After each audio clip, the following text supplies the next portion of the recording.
He was angry most of his life. Angry at stone, angry at paint, angry at powerful men who gave him impossible deadlines.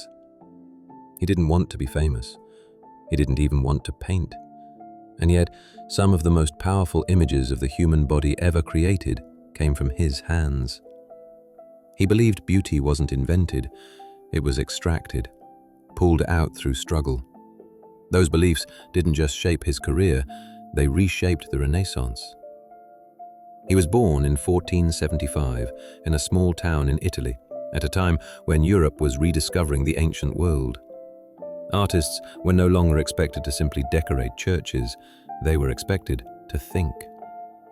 From a young age, this artist became obsessed with the human body, not surface beauty, but structure, bone beneath skin, muscle under tension, weight and balance. As a teenager in Florence, he studied ancient Roman statues and secretly dissected human corpses. It was illegal and dangerous, but it gave him an understanding of anatomy no artist of his time could match. Where others idealized the body, he confronted it. That obsession became public in 1499. A marble sculpture stunned Rome. The Pietà showed the Virgin Mary holding the dead body of Christ. The stone looks soft. The emotion is restrained, but devastating. People refused to believe someone so young could create it, so the artist carved his name across Mary's sash. It would be the only work he ever signed. That artist was Michelangelo.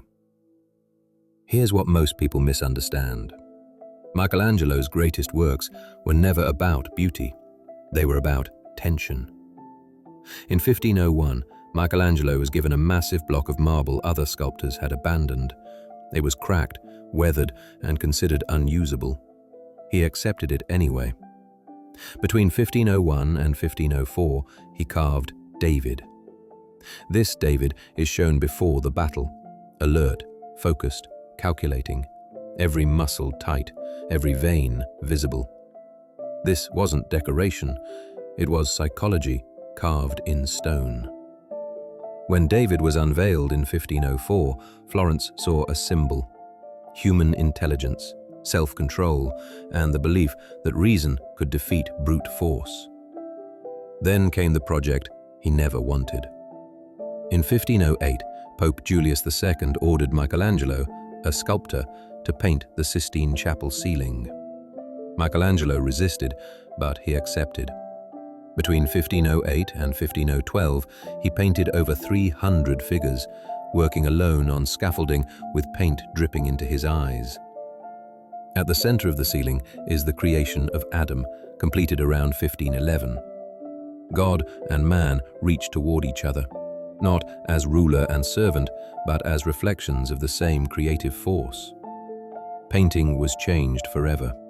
Human figures became monumental, intellectual, and alive.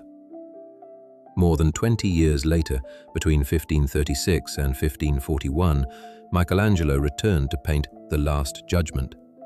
This time, the figures were heavier, twisted, and violent. The optimism of the Renaissance was fading, and his art reflected that change. In his later years, Michelangelo turned to architecture. In 1546, he became chief architect of St. Peter's Basilica in Rome. He redesigned its massive dome, a structure that would influence architecture for centuries. Michelangelo died in 1564, nearly 90 years old, relentless until the end. His greatest contribution to the Renaissance was not just the works he left behind. It was how he redefined the artist. Before Michelangelo, artists were craftsmen.